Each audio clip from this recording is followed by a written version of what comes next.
نحمده ونستعينه ونستغفره ونعوذ بالله من شرور أنفسنا ومن سيئات أعمالنا من يهده الله فلا مضل له ومن يضلل فلا هادي له وأشهد أن لا إله إلا الله وحده لا شريك له وأشهد أن محمدا عبده ورسوله أرسله بالحق بشيرا ونذيرا يا أيها الذين آمنوا اتقوا الله حق تقاته ولا تموتن إلا وأنتم مسلمون يا أيها الناس اتقوا ربكم الذي خلقكم من نفس واحدة وخلق منها زوجها وبث منهما رجالا كثيرا ونساء واتقوا الله الذي تساءلون به والأرحام إن الله كان عليكم رقيبا يا أيها الذين آمنوا اتقوا الله وقولوا قولا سديدا يصلح لكم أعمالكم ويغفر لكم ذنوبكم ومن يطع الله ورسوله فقد فاز فوزا عظيما أما بعد فإن خير الحديث كتاب الله وخير الهدي هدي محمد صلى الله عليه وسلم وشر الأمور محدثاتها وكل محدثة بدعة وكل بدعة ضلالة وكل ضلالة في النار قال الله تعالى في القرآن المجيد فإذا قرأت القرآن فاستعذ بالله من الشيطان الرجيم أعوذ بالله السميع العليم من الشيطان الرجيم بسم الله الرحمن الرحيم ولن يؤخر الله نفسا إذا جاء أجلها والله خبير بما تعملون۔ معزز حاضرین مسجد، پچھلے خطبہ جمعہ کے موقع پر میں نے آپ حضرات کے سامنے عورتوں کے لیے رول ماڈل کون ہے اسے موضوع بناتے ہوئے کچھ باتیں قرآن کریم کی آیات کی روشنی میں اور نبی کریم صلی اللہ علیہ وسلم کی احادیث اور سیرت کی روشنی میں آپ کے سامنے پیش کرنے کی کوشش کی تھی۔ اس موقع پر میں نے حضرت آسیہ فرعون کی بیوی، حضرت خدیجۃ الکبریٰ اللہ کے نبی صلی اللہ علیہ وسلم کی بیوی، حضرت مریم علیہ السلام، حضرت عمران علیہ السلام کی بیٹی اور اس طریقے سے دوسری عورتوں کے ذکر میں نے آپ لوگوں کے سامنے کیے، اور اس کے بعد میں یہ بتانے کی کوشش کی کہ قرآن کریم کے ذریعے اللہ رب العالمین نے رول ماڈل کے طور پر ان عورتوں کو پیش کیا ہے۔ ہماری عورتوں کے لیے یہی ذمہ داری ہے کہ رول ماڈل کے طور پر عورتیں ان کا نمونہ اختیار کریں اور اپنی زندگیوں کو سنوارنے کی یہ کوشش کریں۔ اس موقع پر میں نے موجودہ وقت اور حالات کو سامنے رکھ کر بہت ساری باتیں آپ کے سامنے پیش کرنے کی کوشش کی تھی، اور یہ بتانے کی کوشش کی کہ ہماری عورتوں کے سامنے کوئی رول ماڈل نہیں ہے، اس لیے مغربی ممالک نے میڈیا کے ذریعے سے، ٹی وی کے ذریعے سے، انٹرنیٹ کے ذریعے سے رول ماڈل کے طور پر دوسری خواتین کو ہمارے سامنے پیش کیا ہے۔ اب عورتوں کے سامنے کوئی رول ماڈل ہم پیش نہیں کریں گے، یا عورتیں قرآن کریم کے ذریعے نبی کریم صلی اللہ علیہ وسلم کی بیویوں کے ذریعے رول ماڈل لینے کی کوشش نہیں کریں گی، تو یہ رول ماڈل کو لیں گی اور اس کے ذریعے سے اپنی دنیا اور آخرت یہ دونوں زندگیوں کو تباہ اور برباد کریں گی۔ اس سلسلے میں نے کئی واقعات بھی آپ کے سامنے، حضرت مریم علیہ السلام کا واقعہ، حضرت خدیجۃ الکبریٰ کا واقعہ اور فرعون کی بیوی آسیہ کا واقعہ بھی آپ کے سامنے رکھنے کی کوشش کی، اور اس کے بعد میں یعنی عورتیں اپنی زندگی کس طریقے سے اس دنیاوی زندگی کو سنوار سکتی ہیں اس سے متعلق چند اہم باتیں رکھنے کی کوشش بھی کی ہے۔ آج اس خطبہ جمعہ کے موقع پر میں آپ حضرات کے سامنے انشاءاللہ العزیز موجودہ وقت اور حالات کو سامنے رکھتے ہوئے اس انسان کا آخری انجام کیا ہے اسے موضوع بناتے ہوئے قرآن کریم کی آیات کی روشنی میں، نبی کریم صلی اللہ علیہ وسلم کی کچھ احادیث کی روشنی میں انسان کا آخری انجام کیا ہے اسے پیش کرنے کی کوشش کروں گا۔ دیکھیے، ہم اچھی طرح سے ان باتوں کو جانتے ہیں، ہمیں اپنے آباء و اجداد سے تعلیم بھی ملی ہے، قرآن کریم کے ذریعے ہمیں اس بات کی تعلیم بھی دی گئی ہے کہ انسان کا آغاز کہاں سے ہوا ہے۔ قرآن کریم کی آپ آیات پر غور کریں گے یا آپ کثرت کے ساتھ قرآن کریم میں اس قسم کی آیات کو دیکھیں گے کہ اللہ نے انسان کو مٹی سے پیدا کیا ہے۔ تمام کے تمام مسلمان اس بات کو اچھی طریقے سے جانتے ہیں کہ انسان کا آغاز مٹی سے ہوتا ہے۔ یہی بات کو اللہ رب العالمین نے فرمایا واللہ خلقکم من تراب، اللہ نے تم کو مٹی سے پیدا کیا ہے۔ اب آپ سورہ مومنون دیکھیں گے یا اس طریقے سے قرآن کریم کی آیات کا آپ مطالعہ کرتے چلے جائیں گے، انسان کو اللہ نے کس طریقے سے پیدا کیا ہے، ایک پانی کے نطفے سے، پھر اسے مادر رحم میں پہنچایا، پھر اس طریقے سے اس کی خلقت کی، کیا کیا اس کے مراحل سے اس کو انسان کو گزارا، یہ ساری تفصیلات آپ کو قرآن کریم کے ذریعے ملے گی۔ لیکن ایک بات، ایک اشارہ قرآن کریم کے ذریعے جو ہمیں ملتا ہے وہ یہ کہ اللہ نے انسان کو مٹی سے پیدا کیا ہے۔ اب اس کے بعد میں ہم ذرا غور کریں کہ اللہ رب العالمین نے جب ہمیں اس دنیا میں یعنی مٹی سے پیدا کیا اور اس دنیا کے اندر روانہ کیا، تو آپ دنیا پر نظر ڈالیں، زمین پر نظر ڈالیں، مٹی ہی مٹی آپ کو ہر جگہ نظر آئے گی۔ اسی مٹی پر ہمیں بسنے کے لیے جگہ دی گئی، اور اسی مٹی پر آپ دیکھیں گے انسان اپنی عیش و عشرت کی زندگی گزارنا چاہتا ہے۔ اسی زمین پر انسان اپنے لیے مکانات بناتا ہے، یا زیادہ دولت اگر اسے حاصل ہو جائے تو مکانات پر مکانات بناتا ہے، خوبصورت محلات بناتا ہے، اور اسی مٹی کی زندگی پر مٹی ہی کے ذریعے مکانات بنا کر اپنی عیش و عشرت کے ساتھ زندگی گزارنے کی تمنا، ایک خوابوں کی زندگی کے ساتھ، یعنی بچپن کے بعد میں یہ جیسے ہی بڑا ہوتا چلا جاتا ہے اور جوان ہوتا ہے تو وہ اپنی ایک خوابوں کی زندگی تیار کر لیتا ہے، اور اس خوابوں کی زندگی کو ایک نمونہ دینے کے لیے یہ جد و جہد کا آغاز کر دیتا ہے۔ اب اسی کے بعد سے آپ انسان کی زندگی پر مسلسل آپ نظر ڈالتے چلے جائیں،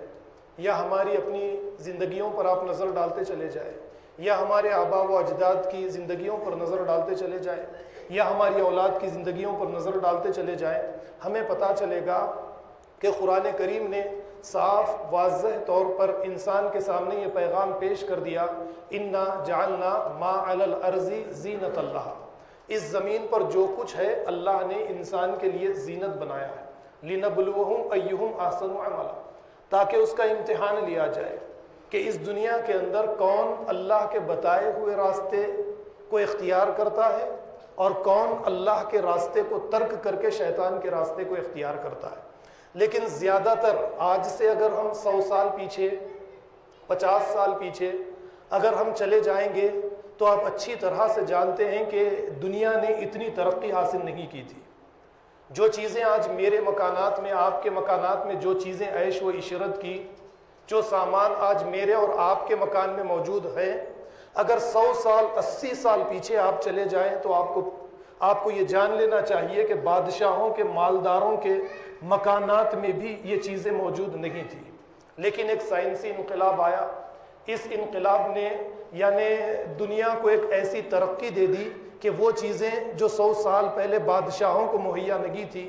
ان کے یہاں پر ان کے محلات میں جو چیزیں موجود نہیں تھی، وہ تمام کی تمام چیزیں آج انسان کو بڑی آسانی کے ساتھ مل جاتی ہے۔ اب اس کے بعد میں انسان نے جب یہ دیکھا کہ اس دنیا کے اوپر ایک عیش و عشرت کی زندگی گزارنا اس کے لیے بڑا آسان ہو چکا ہے، اور اس کے ہاتھ میں اگر مال رہے، اس کے ہاتھ میں اگر پیسہ رہے تو یہ دنیا کی ہر خوشی کو حاصل کر سکتا ہے، عیش و عشرت کی زندگی گزار سکتا ہے، بیوی بچوں کی جائز ناجائز، اپنی جائز ناجائز تمام کی تمام خواہشات کو مکمل کر سکتا ہے، وہ ایک چیز کے ذریعے، وہ ہے پیسہ۔ اب اس مسئلے میں ہم نظر ڈالتے ہیں تو زیادہ تر انسان جو ہے پیسے کے مسئلے میں غفلت کی زندگی گزارتا ہے، اور پیسہ جائز طریقے سے کمانا چاہیے یا ناجائز طریقے سے کمانا چاہیے، اللہ کن راستوں سے پیسے کو پسند فرماتا ہے، ان تمام کی تمام چیزوں کو نظر انداز کر کے اس کی زندگی کے سامنے صرف ایک ہی ہدف ہوتا ہے کہ پیسہ کسی نہ کسی طریقے سے حاصل کیا جائے۔ اب ایک لڑکا،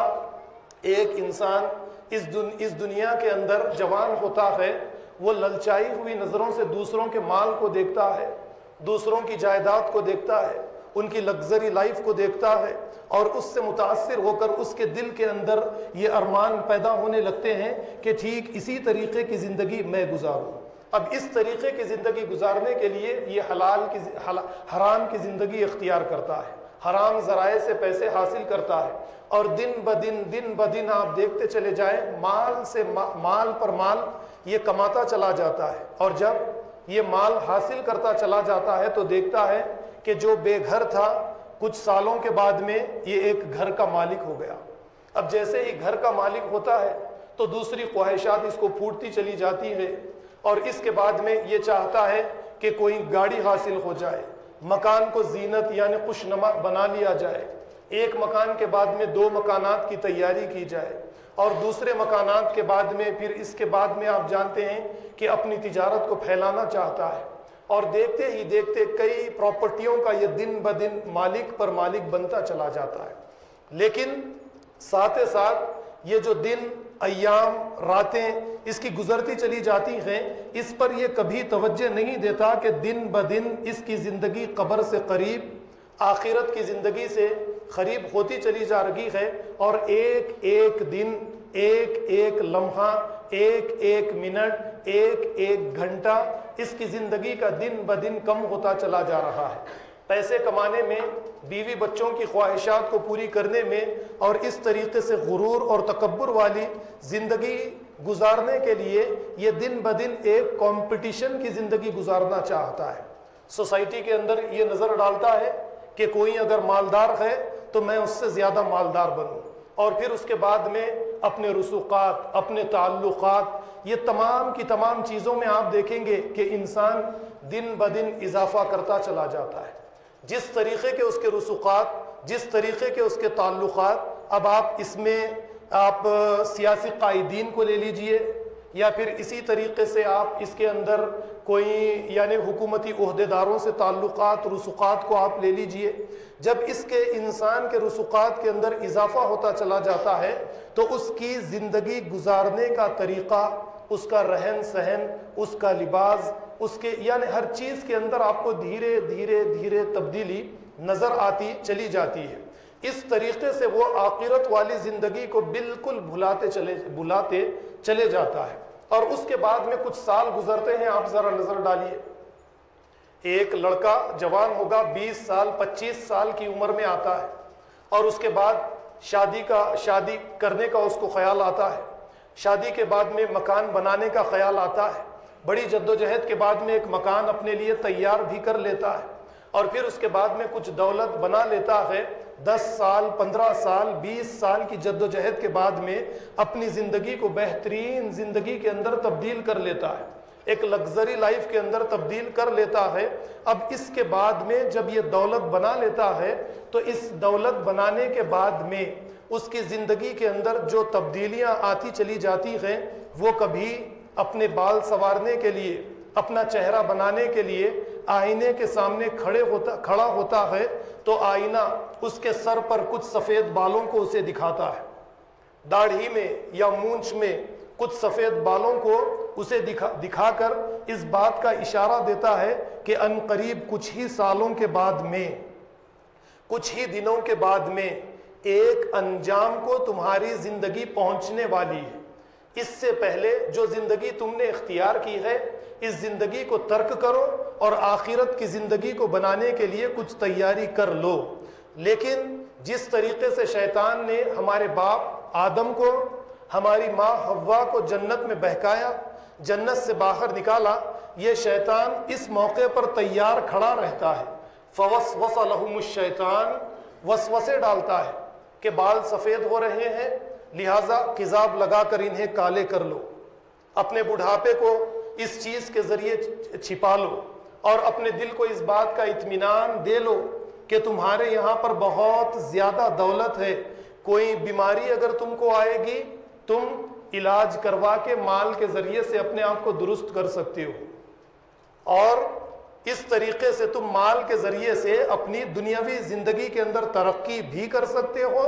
اور ہمیشہ کی زندگی بھی تم حاصل کر سکتے ہو۔ تو اس طریقے سے شیطان انسان کے ہمیشہ پیچھے لگا رہتا ہے۔ فوسوس لہم الشیطان او تکون من الخالدین، یا پھر اس کے دل میں، اس کے دماغ میں ایسی باتیں، ایسے وسوسے پیدا کرتا ہے کہ تم اس دنیا کے اندر ہمیشہ ہمیشہ رہنے کے لیے لائے گئے ہو، ابھی تو 25 سال 30 سال 40 سال تمہاری عمر ہوئی، لہٰذا تم کو اور کئی سال زندگی گزارنا ہے، یہ دن بڑے لمبے دن ہیں، لہٰذا یہ تمام کی تمام باتوں پر تم کوئی توجہ مت دو۔ اب آپ ذرا غور کیجئے کہ انسان کی زندگی دن بدن اسی طریقے سے بڑھتی چلی جاتی ہے، وہ ترقی پر ترقی کرنا چاہتا ہے، جیسا کہ نبی کریم صلی اللہ علیہ وسلم کی ایک حدیث مجھے یہاں پر یاد آئی، اس حدیث کو میں آپ کے سامنے پیش کروں گا۔ نبی کریم صلی اللہ علیہ وسلم نے فرمایا مثلی و مثل الدنیا کراکب، میری مثال اور اس دنیا کی مثال ایک مسافر کے جیسی ہے۔ نبی کریم صلی اللہ علیہ وسلم نے فرمایا کہ ایک مسافر راستے سے گزر رہا ہے اور سخت گرمی کا دن ہے، فی ظل شجرۃ، وہ کیا ثم راح وترکھا، وہ کیا کرتا ہے اس گرمی سے بچنے کے لیے ایک چھاؤں دینے والے درخت کے نیچے آ کر بیٹھ جاتا ہے یا آرام کر لیتا ہے کچھ دیر کے لیے، اور اس کے بعد میں اس چھاؤں کو، اس درخت کو چھوڑ کر چلا جاتا ہے۔ یہ مثال نبی کریم صلی اللہ علیہ وسلم نے پیش کی ہے۔ دیکھیے اتنی پیاری مثال ہے کہ ہر ایک انسان کی زندگی، اگرچہ وہ مسلمان رہے یا کسی اور مذہب کا ماننے والا رہے، اس دنیا سے انسان کا تعلق صرف اتنا ہی ہے، اس سے زیادہ اور انسان کا تعلق اس دنیا سے ہے ہی نہیں۔ لیکن ہم اپنی زندگیوں پر نظر ڈالیں اور یہ دیکھنے کی کوشش کریں کہ ٹھیک جس طریقے کی زندگی آج ہم گزار رہے ہیں، یہ مغربی ممالک میں بسنے والے افراد اسی طرح کی زندگی گزار رہے ہیں۔ تو اس طرح کی زندگی سے ہمیں اجتناب کرنا چاہیے۔ جب ہمارے سر پر بال سفید نکلنے لگے، ہمارا سر سفید ہونے لگے، ہماری داڑھی سفید ہونے لگے، تو ہم یہ جان لیں کہ یہ موت کے اشارے تھے۔ یا پھر اسی طریقے سے انسان دن بدن جب زندگی گزارتا چلا جاتا ہے تو آپ غور کیجئے کہ اس کے جسم کے اندر کمزوری آنا شروع ہو جاتی ہے، لیکن اس کے باوجود یہ اللہ کے اشاروں کو نہیں سمجھتا۔ وہ یہی سمجھتا ہے کہ مال ہے، علاج موجود ہے، دوائیاں موجود ہے، اور بڑے بڑے قیمتی دواخانے جو ہر بیماری کا علاج کرنے کے لیے تیار ہے، ہارٹ ہو جائے تو اسپیشلسٹ یعنی دواخانے موجود ہے، یا کوئی اور بیماری فالج ہو جائے وغیرہ وغیرہ، ہر قسم کی بیماری کو دور کرنے کے لیے طبیب موجود ہے، ڈاکٹرز موجود ہے، اور دنیا نے بڑی ترقی حاصل کر لی ہے۔ یہ تمام کی تمام چیزوں سے میں اپنے آپ کو یعنی بچا سکتا ہوں، دوبارہ صحت حاصل کر سکتا ہوں، اسی گمان کے اندر انسان زندگی گزارتا چلا جاتا ہے، موت پر توجہ نہیں دیتا ہے، اور اس کے بعد میں جیسے جیسے اس کی زندگی آگے کی طرف جاتی ہے اور وہ مال کو رات اور دن جمع کرنے لگتا ہے اس نیت کے ساتھ کہ اب میں نے بہت کچھ بنا لیا، اب بیٹوں کے لیے کچھ بنانا باقی ہے۔ اب یہ پھر اس کے بعد میں آپ غور کیجئے کہ یہ اپنی اولاد کی تیاری میں لگ جاتا ہے کہ اولاد کو کیا چاہیے، اولاد کے لیے کیا کرنا چاہیے، اس کے لیے یہ رات اور دن مال کو گن گن کر رکھتا ہے، جمع کر کر کر رکھنا شروع کرتا ہے۔ اسی کو قرآن کریم نے فرمایا الہاکم التکاثر حتی زرتم المقابر، کہ تم مال کو گن گن کر رکھتے رہے یہاں تک کہ قبر کے گڑھے تک جا پہنچے۔ یہی منفی نفسیات کے اندر انسان آج زندگی گزار رہا ہے۔ اس کو اللہ کو دینے کے لیے، آخرت کی زندگی کو سنوارنے کے لیے بس نماز، روزہ اور کچھ افعال، کچھ اعمال ہے، یہی چند چیزیں انسان کے ہاتھ میں ہیں، یہی چیزیں دے کر وہ اپنی جنت اور آخرت کی زندگی کو بنانا چاہتا ہے۔ ایسا ہرگز نہیں ہو سکتا۔ ہمیں اپنی آخرت کی زندگی کو بنانے کے لیے آپ کو آخرت پر یقین کرنا پڑے گا۔ ایمان کے معنی میں بار بار آپ کے سامنے یہ بات رکھتا ہوں کہ ایمان کے معنی یقین کے ہیں۔ اللہ نے اپنی کتاب کے ذریعے جو باتیں بیان فرمائی آخرت کی زندگی کے بارے میں، اس پر یقین کیجئے۔ اور نبی کریم صلی اللہ علیہ وسلم نے آخرت کی زندگی کے بارے میں جو باتیں بیان فرمائی، آپ اس پر یقین کیجئے۔ جب تک آپ کو پکا یقین نہ آ جائے آخرت کی زندگی پر، آپ کے کردار میں، آپ کے اخلاق میں، آپ کے رویوں میں اس دنیا کی زندگی کے اندر کوئی تبدیلی نہیں آئے گی۔ اب معیار آپ جنتی انسان ہیں یا جہنمی انسان ہیں، آپ آخرت رخی زندگی گزارتے ہیں یا دنیا رخی زندگی گزارتے ہیں، اس کا معیار پہچاننے کا انسان کا جو معیار ہے وہ آپ کی اپنی ذاتی زندگی ہے۔ آپ کمائیے، آپ دولت کمانا چاہتے ہیں، اللہ نے آپ کو اجازت دی ہے۔ آپ حلال طریقے سے جتنا مال کمانا چاہتے ہیں کمائیے، لیکن اس کے حقوق اللہ نے پھر آپ کے اوپر مقرر کر دیے۔ آپ یہ حقوق ادا کیجئے، آپ زکوٰۃ ادا کیجئے، آپ صدقہ کیجئے، آپ غریبوں کا خیال کیجئے، آپ سوسائٹی کے غریب اشخاص کے ساتھ جڑیے، ان کے مسائل کو حل کرنے کی کوشش کیجئے۔ جیسا بار بار میں آپ کے سامنے کہتا ہوں کہ کئی لوگوں کی زندگیاں رکی ہوئی ہے، بس انہیں ایک چھوٹا سا دھکا دینے کی ضرورت ہے۔ آپ انہیں ایک دھکا دیجئے، جس طریقے سے کسی کی گاڑی راستے میں رک جاتی ہے، آپ پیچھے سے دھکا دیتے ہیں تو اس کی گاڑی راستے پر لگ کر یعنی سفر کی طرف نکلنا شروع ہو جاتی ہے۔ اس طریقے سے آپ کو لوگوں، سوسائٹی کے لوگوں سے جڑنا ہے اور ذرا ان کی زندگیوں کو دھکا دینا ہے۔ یہ معیارات ہے انسان آخرت رخی زندگی انسان نے اختیار کی ہے یا دنیا رخی زندگی اختیار کی ہے، پہچاننے کا یہ معیار ہے۔ اب اس طریقے سے دیکھیے کہ انسان یہ سمجھتا ہے کہ اس دنیا کے اندر بڑے بڑے ہاسپٹلز ہے، میرے یہاں پر دولت ہے، اس دولت کے ذریعے سے میں اپنے آپ کو بچا لوں گا اور ایک اچھی زندگی میں اس دنیا کے اندر گزاروں گا۔ لیکن آپ دھیرے دھیرے انسان کی زندگی پر اگر نظر ڈالیں گے تو آپ کو پتہ چلے گا چھوٹی موٹی بیماری ایک بڑی بیماری کے اندر تبدیل ہوتی چلی جاتی ہے۔ کوئی کسی کو فالج ہو جاتی ہے، کسی کو ہارٹ ہو جاتا ہے، اچانک اس کا انتقال ہو جاتا ہے۔ ہارٹ کی جب بات نکلی تو ایک بات میں آپ لوگوں کے سامنے یہاں پر خاص پوائنٹ کروں، ایک بات میں آپ کے سامنے رکھوں گا۔ میں میرے دوستوں کے ساتھ یا اسی طریقے سے سوسائٹی کے کسی فرد کے ساتھ، افراد کے ساتھ بیٹھتا ہوں جب کبھی بھی، اور آج کل تو آپ جانتے ہیں کہ ہماری اپنی سوسائٹی میں کثرت کے ساتھ نوجوان بچے یا ہمارے بڑے مرد و عورتوں کی موتیں واقع ہونے لگی ہیں، آپ اچھی طرح سے اس کو جانتے ہیں۔ اور دن بہ دن ہم دیکھتے ہیں کہ کوئی نوجوان لڑکا مر گیا، نوجوان لڑکی مر گئی، کوئی آدمی مر گیا، اور ہماری مساجد سے اعلانات پر اعلانات ہوتے ہیں۔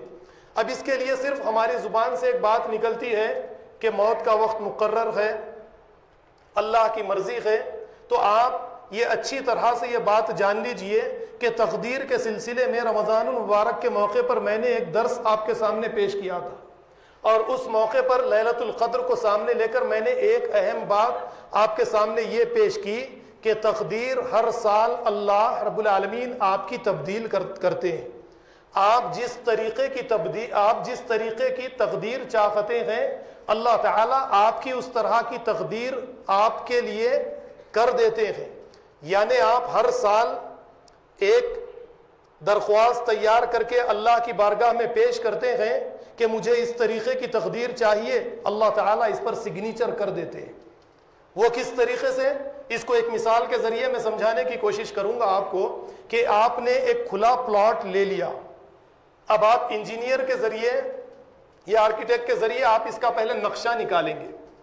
اور پھر اسی کے مطابق آپ کیا کرتے ہیں، ایک عمارت تعمیر کرواتے ہیں اپنی خواہشات کے مطابق۔ تو ٹھیک یہی معاملہ آپ کی اپنی تقدیر کا ہے کہ اللہ نے آپ کو ایک آپ کو کھلے پلاٹ کی طرح آپ کو اس دنیا کے اندر بھیج دیا۔ اب تقدیر اچھی بنانا یا بری بنانا یہ آپ کے اپنے ہاتھ میں ہے۔ آپ جس طریقے کی تقدیر چاہتے ہیں اللہ کی بارگاہ میں پیش کیجئے، اللہ تعالیٰ آپ کی تقدیر کو آپ کے حوالے اسی طریقے سے بنا کر دے ڈالیں گے۔ اس کے لیے خاص بات میں آپ کے سامنے پیش کروں گا۔ آپ روزانہ ولیمے کھائیں گے، دعوتیں کھائیں گے، مرچ مسالہ یہ چیزیں استعمال کریں گے، بریانی کھائیں گے، گرم چیزیں آپ کھائیں گے، اور اس کے بعد میں اس بات کی امید رکھیں گے کہ زیادہ میری زندگی لمبی رہے، مجھے کوئی بیماری نہ آئے۔ آپ جانتے ہیں کہ مرچ مسالہ، بریانی یہ چیزیں روزانہ کھانے سے کسی کو ہارٹ ہو سکتا ہے، اور ہارٹ کسی کی عمر دیکھ کر نہیں آتا، بیماری کسی کی عمر دیکھ کر نہیں آتی، شوگر کسی کی عمر دیکھ کر نہیں آتی، یا بلڈ پریشر کسی کی عمر دیکھ کر نہیں آتا۔ ان چیزوں پر آپ جب تک کنٹرول نہیں کریں گے، کھانے کے مسئلے میں جنک فوڈ سے آپ احتیاط کر کے ہیلتھی فوڈ آپ لینے کی کوشش نہیں کریں گے، تو اسی طریقے سے روزانہ مساجد سے اعلانات ہوتے رہیں گے کہ فلانے کا انتقال ہو گیا، فلانے کا انتقال ہو گیا، فلانے کا انتقال ہو گیا، اور یہ ساری کی ساری باتیں ہم اللہ پر کہتے رہیں گے کہ اس کا وقت مقرر تھا، اس کا وقت مقرر تھا۔ ایسا نہیں ہے۔ ہم نے یہ جنک فوڈز کا استعمال کر کے ہم نے اپنی موت کو دعوت دی ہے۔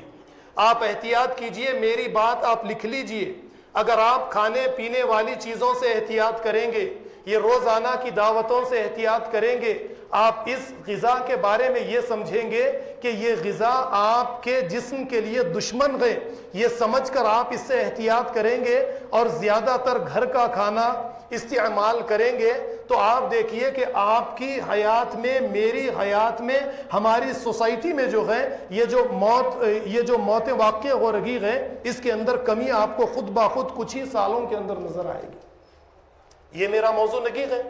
کہ میں اس کے اوپر لمبی تفصیل کے ساتھ اس پر گفتگو کروں، لیکن یہ ایک اہم بات تھی۔ آج سوسائٹی کے حالات ہمارے دن بدن خراب ہوتے چلے جا رہے ہیں۔ میں نوجوان بچوں کو دیکھتا ہوں، یا چھوٹے بچوں کو دیکھتا ہوں، یا ہمارے بڑے بزرگوں کو دیکھتا ہوں، ہماری عورتوں کو دیکھتا ہوں، وہ کھانے پینے کے مسئلے میں کسی قسم کی کوئی احتیاط نہیں کرتے۔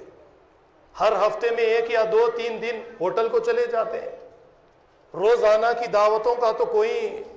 اس کی تو کوئی کاؤنٹنگ، کوئی گنتی نہیں ہے کہ دعوتوں پر دعوتوں کا اہتمام ہے، تو یہی حالات پیدا ہوتے رہیں گے۔ تو برادران اسلام، میں اپنی بات کو مزید آگے کی طرف لے جانے کی کوشش کروں گا کہ انسان دیکھتا ہے کہ دن بدن اس کو بیماری آنے لگتی ہے، اور اس کے بعد میں کچھ افراد کو ہم دیکھتے ہیں کہ کسی کو فالج ہو جاتی ہے، کسی کو ہارٹ ہو جاتا ہے۔ انسان جو چلتا پھرتا کل تک ہم کو نظر آتا تھا، یہ بستر پر پڑا ہوا نظر آتا ہے۔ کچھ دن گزرتے ہیں، دھیرے دھیرے اس کی صحت خراب ہونے لگتی ہے، پھر کبھی آپ دیکھیں گے نظام بصارت ختم ہو جاتی ہے، کچھ دکھائی نہیں دیتا، یا دماغی حالت ٹھیک نہیں رہتی۔ اپنے بیوی بچے، جن بیوی بچوں کے لیے رات دن ایک اس نے کیا، ان کی تعلیم کے لیے، ان کے مکانات کے لیے، ان کی رہائش کے لیے پیسے کو پانی کی طرح جس نے بہایا، رات دن جس نے جد و جہد کی، اپنی ساری زندگی کو اس نے نچوڑ دیا، یہی بستر پر پڑا رہتا ہے، اپنے بیوی بچوں کو بھی بھول جاتا ہے۔ نظام بصارت ختم ہو جاتی ہے، نظام سماعت ختم ہو جاتی ہے، نظام ہضم خراب ہو جاتا ہے، اور دیکھتے ہی دیکھتے یہ انسان کو وینٹیلیٹر کے اوپر ڈال دیا جاتا ہے۔ یہی کہانی ہماری ہے یا نہیں ہے؟ آپ بتائیے۔ یہی ہماری کہانی ہے، یہی ہماری زندگی ہے کہ وینٹیلیٹر کے اوپر اسے ڈال دیا جاتا ہے۔ اب آپ ذرا غور کیجئے کہ انسان اپنی 20 سالہ یا 15 سالہ یا 25 سالہ زندگی میں جو دولت اس نے بنائی ہے،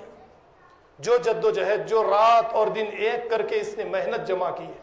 جو مکانات اس نے تیار کیے، جو پراپرٹیز اس نے تیار کی ہے، جو بھی تجارت اس نے کھڑی کی ہے، یہ تمام کی تمام جیسے ہی انسان بستر پر یا وینٹیلیٹر پر یا بیمار پڑ جاتا ہے، اولاد آگے بڑھتی ہے،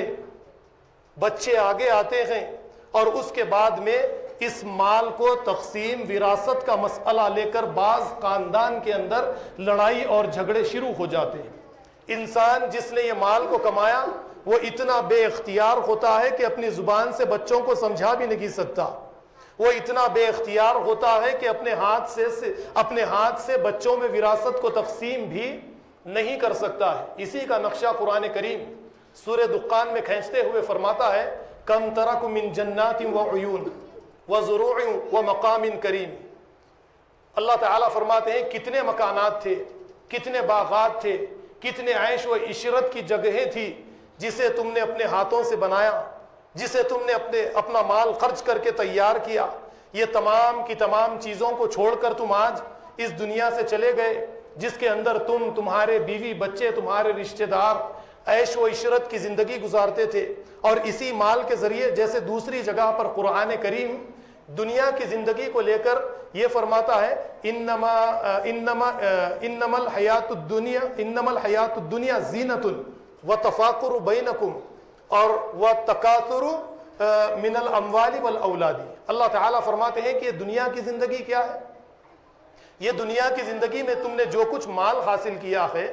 یہ مال تم نے جو کچھ جمع کیا ہے، یہ مال کے ذریعے تم غرور،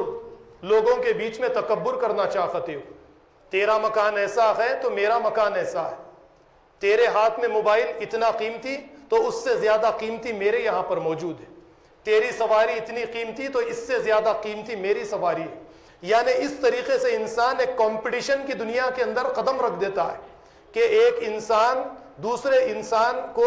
مال کے ذریعے پیچھے کرنا چاہتا ہے۔ اللہ تعالیٰ فرماتے ہیں کہ یہ تمام کی تمام چیزیں جو تم نے دنیا میں بنائی تھی، یہ دولت، سوسائٹی کے اندر جو تم نے نام حاصل کیا تھا، یہ کس لیے؟ کہ لوگوں کے بیچ میں غرور اور تکبر کرو، تمہارا زیادہ سے زیادہ چرچا ہو جائے کہ سوسائٹی کے اندر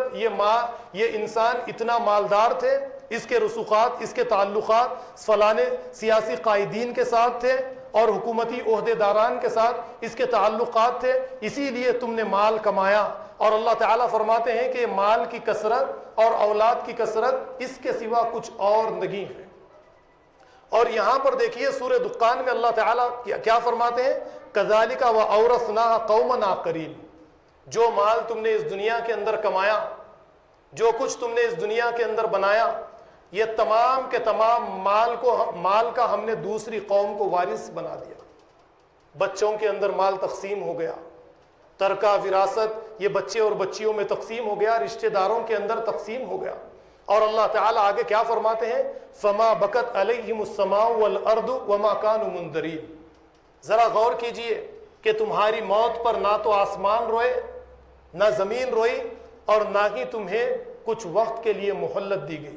یعنی جب موت کا وقت آ گیا تو نہ آسمان تمہاری موت پر روئے، نہ زمین تمہاری موت پر روئی۔ کچھ وقت کے لیے، کچھ دیر کے لیے تمہارے رشتہ دار، تمہاری بیوی، تمہارے بچے تمہاری موت پر رونے لگے، اس کے بعد میں خاندان میں تمہاری جائیداد کے لیے لڑائی اور جھگڑوں کا ایک سلسلہ شروع ہو گیا، اور اس کے بعد میں اپنے اپنے مسائل لڑائی اور جھگڑوں کے ذریعے حل کر لیے گئے۔ ذرا آپ غور کیجئے کہ وہ انسان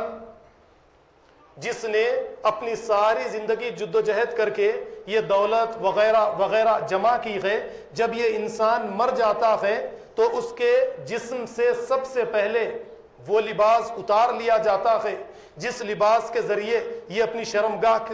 شرمگاہ کا ستر کرتا، اپنی شرمگاہ کی حفاظت کرتا۔ یہی لباس، جس لباس کو پہن کر ایک سوسائٹی کے اندر گھمنڈ کرتا، تکبر کی زندگی اختیار کرتا، دوسروں کو اپنے آپ سے کمتر سمجھتا، یہی لباس اس کے جسم سے اتار لیا جاتا ہے۔ اور بچے قریب کھڑے رہ کر اس بات کی اجازت دیتے ہیں کہ میرے والد کے جسم سے یہ لباس اتار لیا جائے، اور ساتھ ساتھ مسجد کے مینار سے یہ اعلان ہو جاتا ہے کہ فلانے شخص کا انتقال ہو چکا ہے، ان کی روح پرواز کر چکی ہے۔ اس کا مطلب کیا ہے؟ اعلان ہونے کا مطلب یہ ہے کہ جیسے قرآن کہتا ہے کل نفس ذائقۃ الموت، کہ ہر نفس کو موت کا مزہ چکھنا ہے۔ یعنی ہمارے باپ نے، ہمارے رشتہ دار نے، میرے شوہر نے موت کا مزہ چکھ لیا ہے۔ یہ اعلان روزانہ یا کچھ دنوں کے بعد میں یا ایک دناڑ ہماری جامع مسجد بارکس سے ہم سنتے ہیں، لیکن اس کے باوجود ہم توجہ نہیں دیتے کہ آج کسی ایک ہمارے بستی، ہمارے بھائی، ہمارے پڑوسی، ہمارے رشتہ دار، ہمارے بستی والے کا اعلان ہو رہا ہے، کل کے دن ٹھیک اسی طریقے سے ہمارا اعلان ہوگا۔ تو برادران اسلام، آپ ذرا غور کیجئے کہ سب سے پہلے جسم کے کپڑے اتار لیے جاتے ہیں، غسال کے حوالے کر دیا جاتا ہے اور اسے غسل دے دیا جاتا ہے، اور غسل دینے کے بعد میں ایک سفید کپڑا اسے پہنا کر آپ ذرا غور کیجئے کہ بچے خود جس مکان کو رات اور دن ایک کر کے لاکھوں کروڑوں روپئے لگا کر جس نے مکان کو تیار کیا، اس مکان کی ہر ایک چیز کو اپنی خواہش کے مطابق، اپنے ارمانوں کو پورا کرنے کے لیے، اپنے بیوی بچوں کی خواہشات کو پوری کرنے کے لیے لاکھوں کروڑوں روپئے لگا کر جس مکان کو تیار کیا، اب اس مکان میں بیوی بچے کیا شوہر کو، بھائی کو، باپ کو ایک گھنٹہ، ایک دن رکھنے کے لیے تیار رہتے ہیں؟ نہیں رہتے۔ اسے فوراً اس کے مقام تک پہنچانا چاہتے ہیں۔ پھر اس کے بعد میں اس انسان کو قبرستان کی طرف روانہ کر دیا جاتا ہے۔ جب یہ بستر مرگ پر رہتا ہے تو اس کا نقشہ بھی قرآن کریم ہمارے سامنے پیش کرتا ہے۔ آپ نے اگر کسی مرنے والے کے قریب، مرتے وقت اس کے قریب آپ رہے ہیں تو آپ اچھی طریقے سے جانتے ہیں کہ موت کے وقت اس کی کیا کیفیت ہوتی ہے۔ اس کی سانسیں لمبی لمبی شروع ہو جاتی ہیں، ایک سانس اندر جاتی ہے تو باہر آنے کے لیے کچھ وقت لگتا ہے، اور اس کی حلق سے ایک عجیب و غریب قسم کی آوازیں آنی شروع ہو جاتی ہے۔ اس کو قرآن کریم کہتا ہے فلولا اذا بلغت الحلقوم وانتم حینئذ تنظرون۔ اللہ تعالیٰ فرماتے ہیں کہ جب روح حلق تک یعنی یہ حلق کا یہ جو حصہ ہوتا ہے یہاں تک پہنچ جاتی ہے، اس وقت کو تم اپنی نگاہوں سے دیکھتے ہو۔ ذرا آپ غور کیجئے اس وقت میں کیا ہوتا ہے۔ میں اچھی طریقے سے جانتا ہوں کہ ایسے وقت میں جو قرآن نقشہ کھینچتا ہے ٹھیک یہی ہوتا ہے، لوگ پریشان ہو جاتے ہیں، بیوی بچے پریشان ہو جاتے ہیں کہ انسان کا جب آخری وقت ہوتا ہے تو فوراً یہ کہتے ہیں کہ کوئی جھاڑ پھونک کرنے والے کو تلاش کر لیا جائے۔ یہ ہوتا ہے یا نہیں ہوتا ہے؟ آپ بتائیے۔ یقیناً ہوتا ہے، اور قرآن کہتا ہے وقیل من راق، کہتے ہیں کہ کوئی جھاڑ پھونک کرنے والے کو تلاش کرو تاکہ ہمارے والد، میرے شوہر یا میرے باپ کو صحت و عافیت مل جائے۔ وقیل من راق والتفت الساق بالساق الی ربک یومئذ المساق۔ اللہ تعالیٰ فرماتے ہیں ہرگز ایسا نہیں، جھاڑ پھونک کرنے والا کسی اب اس وقت میں کوئی فائدہ پہنچانے والا نہیں ہے۔ جب پنڈلی سے مل جائے گی، یہ وقت تمہارے رب کی طرف جانے کا وقت ہے۔ یعنی انسان تڑپتے ہوئے اس دنیا سے چلا جاتا ہے، اور جب دنیا سے چلا جاتا ہے بچے نماز جنازہ کے بعد اسے قبرستان کی طرف لے کر چلے جاتے ہیں۔ قبرستان جب مجھے یاد آتا ہے تو وہ بات میں ہمیشہ آپ کے سامنے پیش کرتا ہوں، جس بات کو دوبارہ آپ کی یعنی توجہ مبذول کروانے کے لیے آپ کے سامنے پیش کروں کہ قبرستان میں دیکھا یہ جاتا ہے کہ ایک انسان کی تدفین ہوتی ہے اور ہمارے بھائی ایک گروپ کی شکل میں الگ الگ بیٹھے ہوئے یا کھڑے ہوئے دنیا کا تذکرہ کرتے ہوئے نظر آتے ہیں۔ نبی کریم صلی اللہ علیہ وسلم نے فرمایا کہ تم آخرت کو یاد کرو، اور اس طریقے سے ہم دنیا کا تذکرہ کریں گے اور پھر قبرستان کو کسی کی تدفین میں جائیں گے تو وہ فائدہ اور آخرت رخی زندگی ہم حاصل نہیں کر سکتے۔ اس کے لیے ہمیں گھر سے نکلتے وقت یا جنازہ پڑھتے وقت یا جنازے میں شریک ہوتے وقت یہ سوچ کر یہ سمجھ کر ہمیں شریک ہونا پڑے گا کہ جس کو قبر کے اندر دفن کیا جا رہا ہے وہ کوئی اور شخص نہیں، وہ میں خود ہوں، اور جسے ڈولے میں ڈال کر لے جایا جا رہا ہے یہ کوئی اور نہیں بلکہ یہ میری اپنی ذات ہے۔ آج اسے ڈولے میں ڈال کر لے جایا جا رہا ہے، اسے قبر کے گڑھے کے حوالے کیا جا رہا ہے، کل میرے ساتھ بھی یہی معاملہ ہونے والا ہے۔ اگر یہ سوچتے ہوئے ایک انسان قبرستان میں کھڑا ہو جائے تو اس کی کیفیت کچھ اور رہے گی، اگر یہ سوچ کر وہ قبرستان کو نہ جائے تو پھر وہی دنیا کی باتوں کے اندر یہ لگا رہے گا۔ تو آپ دیکھیے کہ انسان کو لے جا کر وہی بچے جو دنیا کے اندر باپ کی اطاعت کرتے تھے، یہ بچے لے جا کر قبرستان کے اندر ایک گڑھے کے اندر اپنے باپ کو ڈال دیتے ہیں۔ موضوع کا میں نے اعلان کیا آپ کے سامنے، انسان کا آخری انجام کیا ہے، موضوع کا میں نے آپ کے سامنے اعلان کر دیا۔ جب باپ یا بھائی یا کسی انسان کو قبر کے اندر لٹا دیا جاتا ہے، اس کے بعد میں آپ غور کیجئے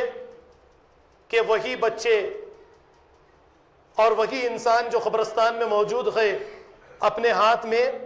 مٹی اٹھاتے ہیں اور اس کے بعد میں کہتے ہیں منہا خلقناکم، ہم نے تم کو اسی مٹی سے پیدا کیا۔ یہ مٹی قبر کے اندر باپ کے چہرے پر، باپ کے جسم پر، انسان بھائی کے جسم پر یا ایک انسان کے ایک مسلمان کے جسم پر ڈال دی جاتی ہے۔ منہا خلقناکم، پہلی مرتبہ مٹی ڈالی جاتی ہے، پھر اس کے بعد میں مٹی اٹھائی جاتی ہے، وَمِنْهَا نُعِيدُكُمْ وَفِيهَا نُعِيدُكُمْ،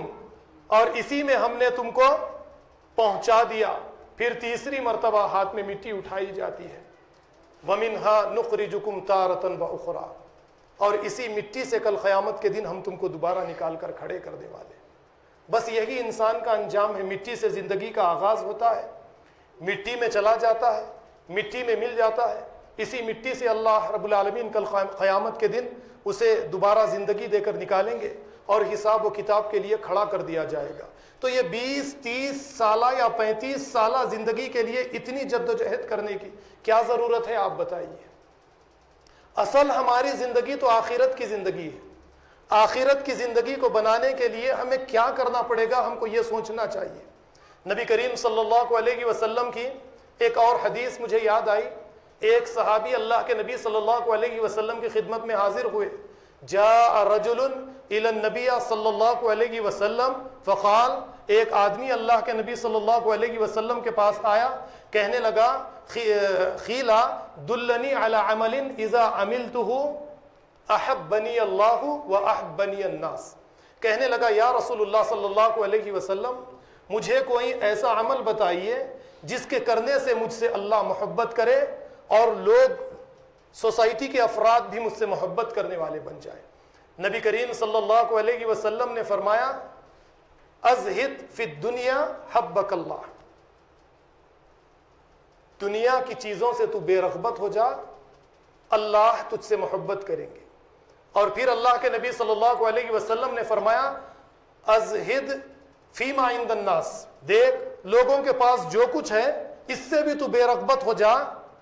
لوگ تجھ سے محبت کرنے لگیں گے۔ کتنی پیاری حدیث ہے، دیکھیے ترمذی اور ابن ماجہ میں آپ کو یہ حدیث ملے گی۔ انسان کمپٹیشن کب کرتا ہے؟ جب یہ دوسروں کے مال کی طرف دیکھتا ہے تو کمپٹیشن کرتا ہے اس سے کہ میں اس سے آگے بڑھوں۔ اب حلال حرام یہ ساری چیزوں کو نظر انداز کر دیتا ہے۔ اگر انسان کمپٹیشن کے مسئلے میں نمازی افراد، روزے دار افراد، متقی افراد کو اپنے سامنے رکھے اور ان سے کمپٹیشن کرنے کا اس کے اندر جذبہ پیدا ہو جائے تو یہ سمجھ لے کہ یہ آخرت رخی زندگی اس نے اختیار کر لی ہے اور اس طریقے سے اس کی زندگی کے اندر تبدیلی آئے گی۔ تو یہی ہماری زندگی ہے، یہی یعنی ہماری زندگی کا آغاز مٹی سے، ہماری زندگی کا اختتام مٹی سے، اس کے سوا نہ ہمارا نام رہے گا، نمود جو چیزوں کے لیے ہم اس دنیا کے اندر کام کاج کرتے ہیں یہ ساری چیزیں ہو سکتا ہے کہ قیامت کے آخری دن تک کے لیے باقی رہیں گی، لیکن جس دن قیامت کا سور پھونک دیا جائے گا تو ہماری بنائی ہوئی یہ بڑی بڑی عمارتیں، ہماری ٹھہرائی ہوئی یہ دولت کی شاندار عمارتیں، جو کچھ اس دنیا کے اندر باقی ہے یہ تمام کا تمام صاف کر دیا جائے گا، اس زمین کو چکنی اور چٹیل میدان کے اندر اس زمین کو تبدیل کر دیا جائے گا، اور اس دن چلنے والی اگر کوئی چیز ہے تو آپ اچھی طریقے سے سمجھ لیجئے میٹیریل سیویلائزیشن کا کوئی نام و نشان باقی نہیں رہے گا۔ صرف بچنے والی اگر کوئی چیز ہے تو وہ روحانی تہذیب ہے، اور روحانی تہذیب نیکی ہے۔ آپ جتنی نیکیاں جمع کریں گے قیامت کے دن نیکیوں، آج دنیا کے اندر مال کے ذریعے ہر چیز آپ کو حاصل ہوتی ہے، قیامت کے دن نیکیوں کے ذریعے اسی طریقے سے، کیونکہ وہ روحانی دنیا ہے، اور روحانی دنیا کے اندر نیکیوں کے ذریعے آپ کو جنت میں جو چیزیں آپ کو چاہیے جنت کے اندر آپ کو ملیں گی، تو وہاں پر مال آپ کو کوئی کام نہیں آئے گا، دوست بیوی بچے آپ کو کوئی کام نہیں آئیں گی، دولت آپ کی کوئی کام نہیں آئے گی۔ آپ کی دولت آخرت رخی زندگی ہے، اس زندگی کو درست کرنے کی کوشش کیجئے۔ ایک ضروری اعلان یہ ہے کہ ہماری مسجد میں ایک نوجوان مسجد یا مدرسے کے سلسلے میں تشریف لائے ہیں، اور پچھلے خطبہ جمعہ کے موقع پر بھی یہ تشریف لائے تھے، لیکن آپ جانتے ہیں کہ وہ سراج ٹیلر کے لیے ہم نے اعلان کیا تھا کہ اس کی آنکھوں کی روشنی اور اس کے لیے انجیکشن ضروری تھے، تو ہم نے ہمارے بھائی کا اعلان روک دیا تھا۔ آج میری آپ لوگوں سے گزارش ہے کہ میں آپ لوگوں سے یعنی اس بات کی گزارش کرتا ہوں کہ دل کھول کر آپ یہ نوجوان کا تعاون کیجئے تاکہ ان کے جو بھی مشاکل ہے حل ہو جائیں۔ وآخر الدعوانا ان الحمد للہ رب العالمین۔